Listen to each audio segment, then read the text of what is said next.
학업 능력 전체 50점에서 이제 교과가 아닌 비교과가 지금 남아있죠. 15점이죠. 그죠? 네네. 15점. 이 학생은 이미 35점 만점에 25점을 확보를 했어요. 그죠? 네. 자, 그 다음에 이제 15점에 해당하는 것들을 이제 판단을 해보도록 하자고요.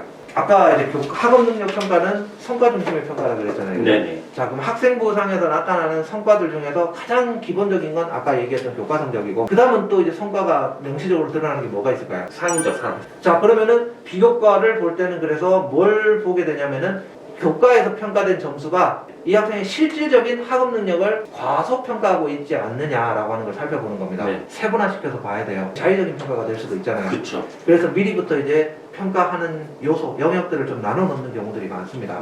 그 첫 번째 영역이 뭐냐면은 인문계열은 논리적인 글쓰기와 말하기 능력, 이걸 첫 번째로 조정 영역으로 잡고요. 두 번째는 외국어 능력을 잡습니다. 세 번째는 수학, 그리고 네 번째는 과학, 그리고 네. 마지막으로 이제 기타 요소를 잡아요. 네. 기타는 이제 이 앞에 네 가지 요소에 해당되지 않는 게 있으면 혹시라도 있으면 좀 줘라 네. 라고 하는 뜻으로 잡는 거고요. 평가 요소 자체는 다 똑같습니다. 똑같은데 자연계열은 순서가 달라요. 첫 번째가 당연히 수학. 예, 수학. 두 번째가 과학. 세 번째가 외국어. 네 번째가 논리적인 글쓰기와 말하기 능력입니다. 그리고 마지막으로 기타가 있어요. 그러니까 그게 어떤 계열이냐에 따라서 더 중요시하는 영역이 그렇죠. 좀 다르다. 수상 보시면 이 학생은 3년 동안 계속 논술 경시대회 동상을 받았습니다. 그죠? 네. 이 논리적인 글쓰기와 말하는 능력 안에 들어가는 내용 요소들이 뭐가 있냐면은 학생부상에서 인문학적인 소양, 네. 그리고 사회과학적인 소양, 네. 그리고 논리적인 네. 글쓰기 능력, 네. 그 다음에 뭐 문학적인 소양도 들어갈 것이고, 네. 그 다음에 토론 능력, 이런 능력들이 다 들어간다고 볼 수 있는데, 얘는 지금 보시면 알겠지만 그 밑에 자유주제 탐구대회라고 해서 인문사회 부분에서 2학년 때 은상을 받았고 3학년 때는 전공심화 탐구대회라고 해서 금상을 받았습니다. 이 탐구대회는 보통 이제 그 보고서라든지 글을 쓰는 경우들이 많잖아요. 그죠? 인문학적이거나 사회과학적인 주제를 잡아서 거기에 대해서 심화된 공부를 했을 겁니다. 그죠? 네. 이런 것들에 대한 성과가 뚜렷하게 드러납니다. 평가 등급에서 이 학생은 중상이다.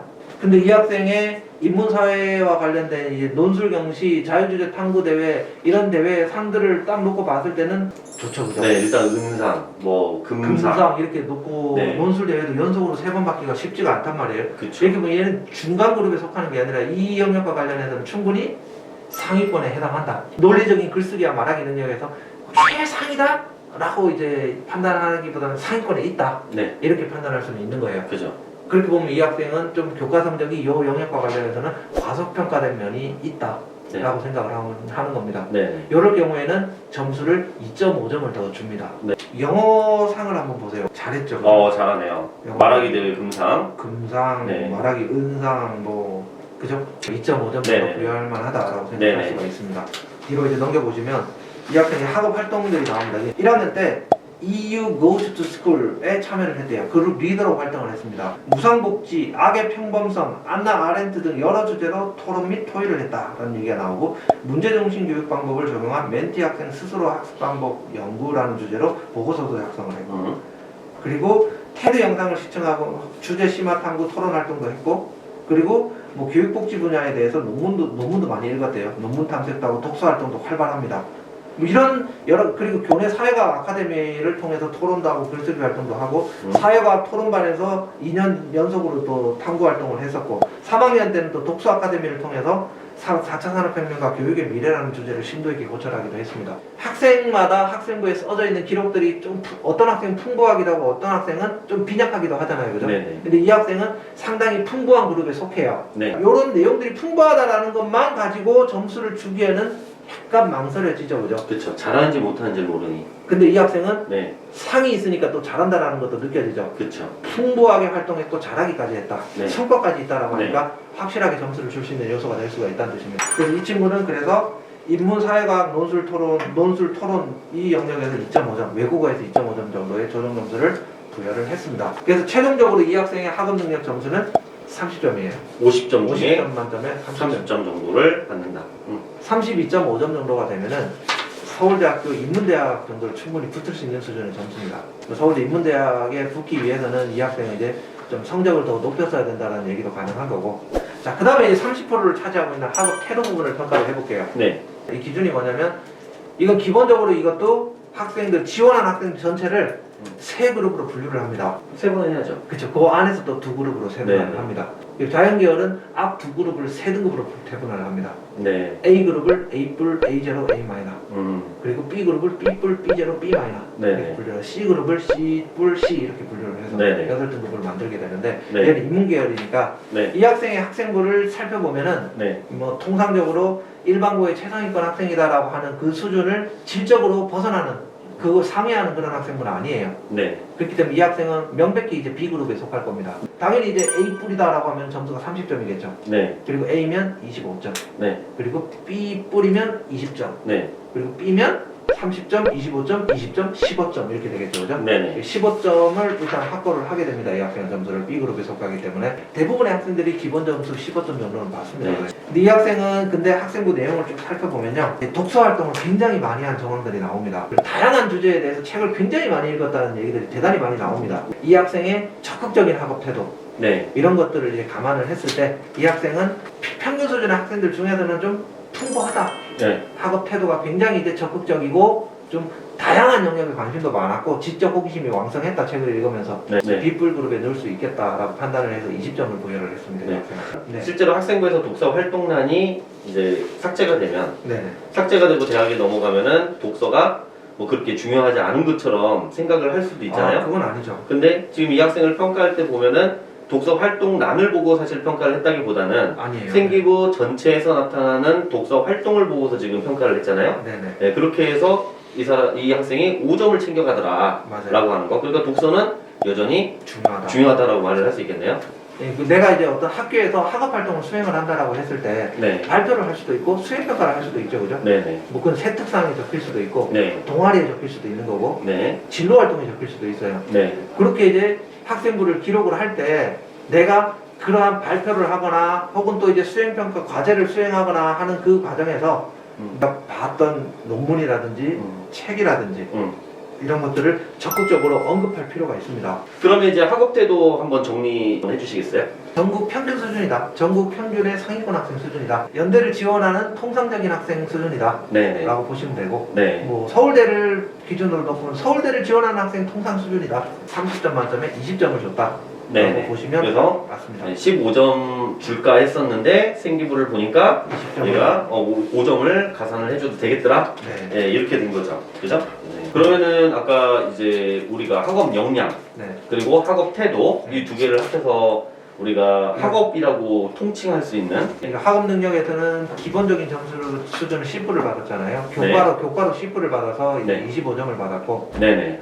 그 교과를 또 세분화시켜 보면은 이제 그 B그룹에 들어가서 받은 점수가 20점이고, 네네. 그 B그룹에서는 좀 특징이 이제 3학년 성적이 대단히 좋았기 때문에 네. 5점을 더 추가로 받아서 25점이다. 이 교과를 가지고 교과에서 좀 미비한 부분을 보완을 해서 조정평가를 했단 말이에요. 네. 그 조정평가 점수가 일단 논리적인 글쓰기와 말하기 능력에서 2.5점, 그리고 이제 외국어 능력에서 2.5점, 두 개를 합쳐서 5점 추가를 하게 되면 그게 30점이다. 그리고 이제 학업 태도 영역 20점. 20점. 이게 전체 점수가 이제 80점 만점에 50점이 나왔다. 마지막으로 이제 우리가 살펴봐야 될 게 학업 외적인 소양이라고 부르죠, 이거는. 이 학업 외적인 특성과 관련해서는 이제 등급이 인문 계열이나 의학 계열, 여기 좀 중요합니다. 여기서는 등급이 4등급이에요. 네. A 등급, B 등급, C 등급, D 등급 해서 A 네. 등급은 20점, 네. B 등급은 10점, 네. C 등급은 5점, 인문이랑 의학이랑 네. 똑같이. 네. 네. 그리고 D 등급은 0점인데 0점. 네. D등급 같은 경우는 0점이라기보다는 이제 떨어뜨리는 학생이다.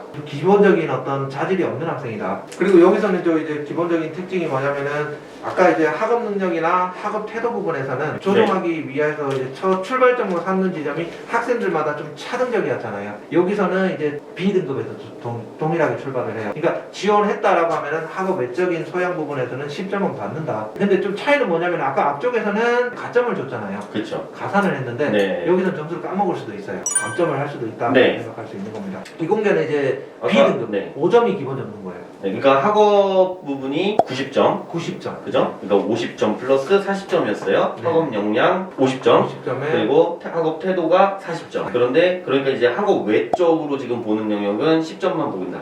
기본적으로 학교에서 해야 될 것만 하게 되면은 학업 외적인 부분, 공부 아닌 부분에서 반영되는 게 5%밖에 안 된다는 뜻이에요. 비중이 낮죠. 네. 그래서 보통 이공계열은 학교 외에서 하는 봉사활동을 안 해도 된다. 그래도 뭐 대학 가는데 지장 없다라는 얘기가 나오는 겁니다. 이 학생의 특징을 살펴보면은 일단은 이제 아까 기본 점수를 받게 되면은 봉사랑 리더십으로 나눠서 가점을 주게 돼요. 거기서 각각 5점, 5점이라는 높은 점수를 받게 되면은 10점에서 10점 기본 점수에서 20점 만점이 되는 네네. 거고요. 보통 통상적으로 봤을 때 이제 그 2.5를 가산을 해줄 때에는 이제 양적인 특징만 가지고서도 가산을 해줍니다. 봉사 시간 몇 시간이면 그 가산점 받을 수 있습니까? 라는 질문을 되게 많이 받아요. 너무 많이 할 필요는 없습니다. 그냥 한 달에 한 1회 정도? 꾸준히 한 20개월 정도만 하면은 아마 6, 70시간? 6, 70시간. 네, 그 정도만 되면은 2.5점 정도는 그냥 받을 수가 있고요. 5점을 봉사에서 받으려고 하면 어떻게 해야 되냐?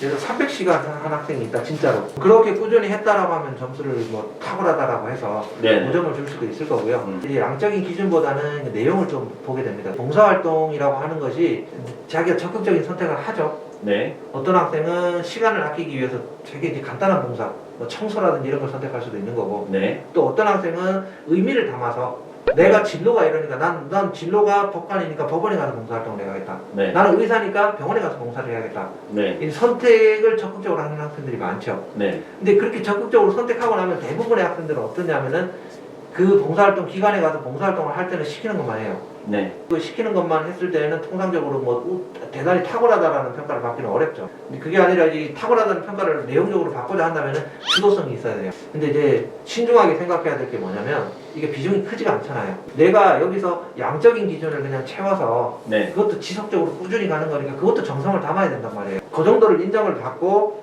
그냥 우수하다라는 평가 정도를 받을지, 굉장히 이제 적극적인 활동을 해서 탁월하다는 평가를 받아서 2.5를 더 받아갈지, 다른 걸 잃을 수도 있잖아요. 네. 시간의 문제가 되기 그렇죠. 때문에. 성적이 떨어진다거나. 그렇죠. 판단을 신중하게 해야 되지 않을까 싶어요. 네. 그럼 이 학생 같은 경우는 이제 뭐 내용에 있어서 봉사활동의 특이점은 없습니다. 시간 자체가 이제 교회 봉사로만 따지면 한 65시간 정도가 돼요. 2년 한 2개월 정도 꾸준히 했는데 네. 이제 그걸 감안을 한다면은 2.5 충분히 줄만하죠. 네. 봉사에서 2.5를 가산점을 줬고요. 선도 부원 활동 1, 2, 3학년 동아리 기장, 회장, 그 다음에 교내 영어 말하기 대회 사회자를 했어요. 친구를 칭찬합니다 행사에서 친구들에게 수많은 칭찬을 받았다. 쾌활하고 긍정적이면 항상 웃는 얼굴로 마음의 여유를 잃지 않아 주위 사람들도 미소 짓게 만드는 매력이 있다. 남을 잘 배려하고 도와주는 모습이 인상적이다. 학급 내 본받고 싶은 친구로 가장 많은 표를 받을 만큼 친구들이 믿고 따르며 좋아하는 학생이다. 학급 회장 경력도 2번이나 있어요. 부회장 경력도 1번 있고, 동아리 기장은 3번입니다. 이게 정교 회장을 하지 않는다 하더라도 정의적인 특징들, 정성적인 특징들이 있잖아요. 이런 것만 있었다면은 탁월하다는 평가를 하기 어려웠을 텐데 얘는 양적인 부분과 이런 질적인 부분들이 함께 갖춰져 있는 학생이란 말이에요. 네네. 그렇기 때문에 이 학생한테는 그냥 5점을 줬습니다. 이 부분에서는. 기본 점수로 받은 점수가 아까 10점에다가 10점에다가 여기 7.5를 가산해 17.5점을 이제 네네네. 받아갔다라고 보시면 됩니다. 네. 이렇게 이제 이 학생의 세 영역에 대한 평가를 마쳤습니다. 아까 학업 능력 부분에서 50점 만점에 30점, 네. 학업 태도 부분에서 30점 만점에 20점, 네. 그리고 학업 외적인 소양 부분에서 20점 만점에 17.5점. 네. 이 학생의 전체 점수는 67.5가 되겠네요. 그죠? 그 보통 이제 서울대 인문계열에서 네. A군에 해당하는 학교라면 경영경제학과, 여기가 이제 들어가는 점수가 한 75점 정도 받으면 이제 여기 충분히 지원이 가능하다. 그리고 B군에 속하는 학과가 보통 정치외교학과, 자유전공학부 네. 이런 정도의 학과를 뽑는데 70점 정도. 여기는 미치지 못하죠, 이 학생은. 그렇죠. 그리고 이제 세 번째 군에 들어가는 학생, 한 67.5점 정도면 딱 지원 가능선입니다. 언론정보학과, 심리학과, 심리. 혹은 또 이제 사회학과, 네. 이런 세 개 학과를 주로 뽑습니다. 그리고 이제 D군에는 그 외에 인문계열, 간호대를 제외한 인문계열에서 지원할 수 있는 모든 학과들이 5개예요. 한 65점 정도. 65점 정도. 그리고 이제 간호학과는 보통은 네. 한 60점 정도면 60점. 지원이 가능하다. 점수상으로 보면 67.5점 정도가 되니까 네네. 이제 서울대 언론정보학과나 심리학과나 사회학과 정도를 쓸 수가 있는데, 네. 보통 이제 이런 학생들은 거기에 지원하기보다는 한 단계 낮추는 경우가 많아요. 그러면 연고대는 이 점수를 어느 정도 지원을 합니까? 라고 얘기를 하거든요. 연대 경영이나 경제, 네, 그리고 이제 응용 통계, 네, 정회 네, 이런 최상위권 학과들이 일반적으로 서울대 D문하고 비슷해요.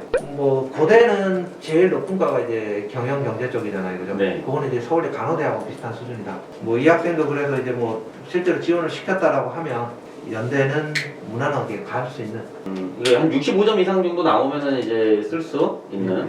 이런 기준을 가지고 서류를 좀 섬세하게 봐야 된다. 일단 실제로 점수 내는 걸 한번 해보니까 네. 이제 그걸 통해서 이제 배우게 되는 거죠. 중요한 것은 그 평가 기준을 아는 것이고 네. 그 평가 기준을 알아야 2학년 마무리와 3학년 첫 학기 계획을 이제 세울 수가 있는 것이라서 좀 대단히 좋은 시간 같습니다. 이 영상을 좀 두고두고 좀 이제 돌려보시고 제대로 이해를 하시고 자기 학생부를 관리하는데 혹은 또 이 대학을 지원하는데 상당히 이제 큰 도움이 되는 가이드라인으로 삼으시면 좀 더없이 좋지 않을까라고 생각을 합니다. 다음번에는 좀 더 구체적인 사례를 가지고 또 찾아오도록 하겠습니다. 오늘 영상은 여기서 마무리를 짓겠습니다. 수고하셨습니다. 네. 부장님. 고맙습니다. 네.